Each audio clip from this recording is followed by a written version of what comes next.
Hello everyone, আসসালামু আলাইকুম। Welcome to back to my channel. আজকে চলে আসলাম আপনাদের মাঝে আরেকটি নিউ ব্লগ নিয়ে। তো এখানে পেঁয়াজ, রসুন, আদা, কাঁচামরিচ কেটে রাখা হয়েছে। আর এদিকে কড়াই বসিয়ে দিলাম, দিয়ে সব ধরনের মশলা দিয়ে এখন ভালোভাবে কষিয়ে নিচ্ছি। আজকে হচ্ছে গিয়ে রান্না করব আলু ও পেঁপে দিয়ে ডিম ভাজি তরকারি। কীভাবে করব আপনারা আমার ভিডিওটি দেখবেন।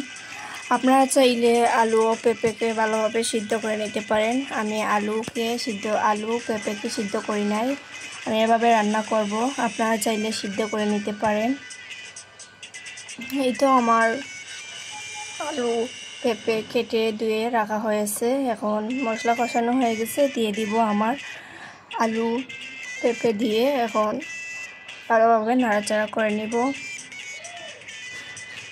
এই তো আমি ভালোভাবে নাড়াচাড়া করে নিচ্ছি। আমি এখানে সব ধরনের মশলা পরিমাণ মতো দিয়েছি। হচ্ছে গিয়ে আমি আলু আর পেঁপে ছোটো ছোটো করে কেটে নিয়েছি। এই তো এখন ভালোভাবে কষিয়ে নিচ্ছি।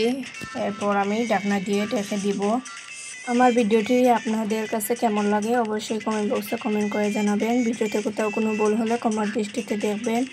আর আপনারা যদি লাইক করতে ভুলে যান প্লিজ একটা করে লাইক করে দিবেন। আর আপনাদের কাছে আমার ভিডিওগুলো কেমন লাগে কমেন্ট বক্সে কমেন্ট করে জানাবেন। এই তো আমি এখন ঢাকনা দিয়ে ঢেকে দিব। ঢাকনা দিয়ে ঢেকে দিলাম। কিছুক্ষণ পর এই তো আবার চলে আসছি। এখন আমি পরিমাণ মতো পানি দিয়ে দিব। পরিমাণ মতো পানি দিয়ে নাড়াচাড়া করে আমি ঢাকনা দিয়ে ঢেকে দিব।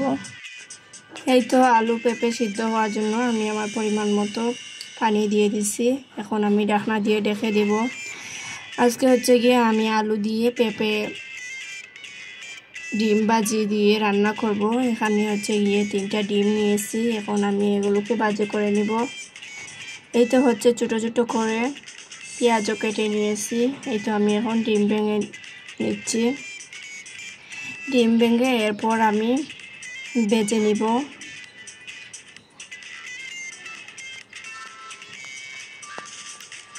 এদিকে হচ্ছে গিয়ে আমার ডিম ভাজা হয়ে গেছে। এখন আমি দিয়ে দিব। এই তো আমার পেঁপে আলু সিদ্ধ হয়ে গেছে। এখন আমার ভেজে রাখা ডিমগুলো দিয়ে দিলাম। ভেজে রাখা ডিমগুলো দিয়ে হালকা নাড়াচাড়া করব। এই তো আমি দিয়ে দিচ্ছি। আজকের ভিডিওটি আপনাদের কাছে কেমন লাগলো কমেন্ট বক্সে কমেন্ট করে জানাবেন। এই তো আমার ডিম দেওয়া হয়ে গেছে। এখন আমি একটু নাড়াচাড়া করে নিব। এরপর আমি ঢাকনা দিয়ে ঢেকে দেব। পেঁপে দিয়ে আলু দিয়ে ডিম দিয়ে যদি রান্না করি তাহলে খেতে খুবই ভালো লাগে। এই তো আমি নাড়াচাড়া করে দিচ্ছি। এখন আমি ঢাকনা দিয়ে ঢেকে দিব। কিছুক্ষণ পর আবারও আসবো, এসে নামিয়ে নিব। এই তো আমার তরকারি হয়ে গেছে। এখন নামিয়ে নিব। অনেক সুন্দর কালারও আসছে। এই যে দেখেন ডিম ভাজি দিয়ে আলু পেঁপে দিয়ে তরকারি রান্না করা হয়ে গেছে। আজকে এ পর্যন্ত। সবাই ভালো থাকবেন, সুস্থ থাকবেন। আল্লাহ হাফিজ, আসসালামু আলাইকুম।